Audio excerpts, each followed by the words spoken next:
and welcome to the very first web show of the Thepibakingshow. You also love the old school games that you used to play? Can't you get enough of Mario Kart, Super Smash Bros. And many more other games? And this is the project for you. We should be showing you how to make your own RetroPi. This is a gaming console on which you can install many different gaming consoles from back in the day. Nintendo Snes, Nintendo 64, Gamecube, and basically anything up until PlayStation 2. How cool is that? Now let's take a look at the components that we'll be using for this project. Of course, we'll be using a Raspberry Pi. This is the Raspberry Pi 3 Model B and its power supply. We'll be also using a 32GB memory card, an HD cable, a gaming controller, and a casing for your Raspberry Pi. Let's get started. First we're going to unbox the Raspberry Pi. It comes with the user manual.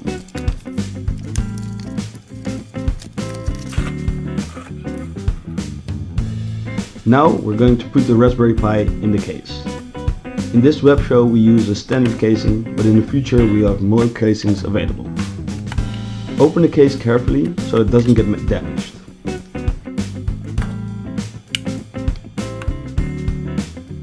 Then place the Raspberry Pi in the case until you hear a click and it's locked in.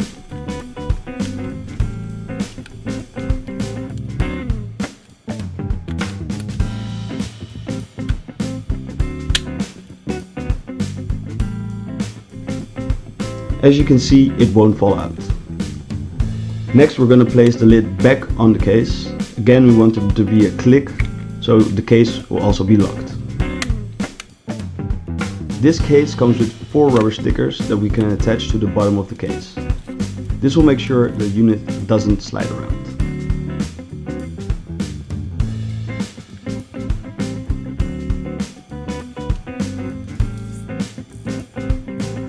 Now we're going to insert the micro SD card plus the adapter into a computer. First you have to make sure the card is completely empty and formatted. Let's do the software setup. First we go to retropi.org.uk and click on the red button Get RetroPi. Choose the model you're going to be using for your RetroPi. After downloading the file, we're going to unzip it using, for instance, 7-zip, but you can also use any other unzipping program. After it's done unzipping and created the IMG file, open with Windows 32 Disk Manager. Make sure your micro SD card is selected.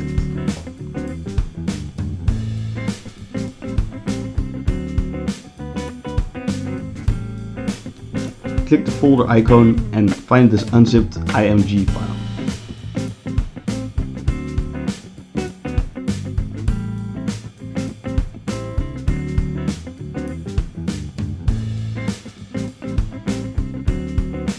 Then we have to click on write, but this may take a while.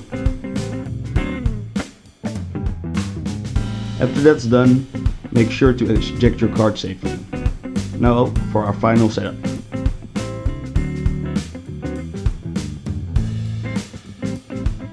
Insert the micro SD card first.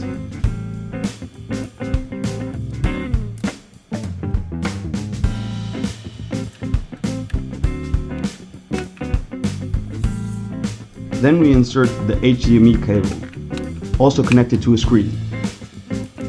Next we can connect a USB controller and unbox the power supply.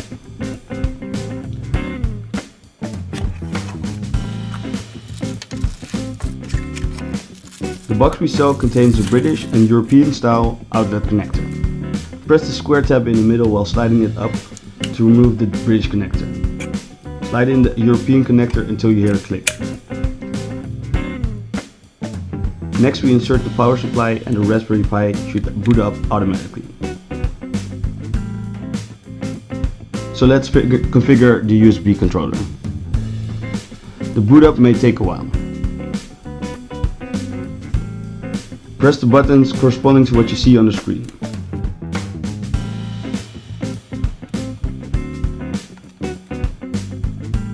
If the controller doesn't have a particular button, press and hold any button about a second and then release. These will skip the on-screen button.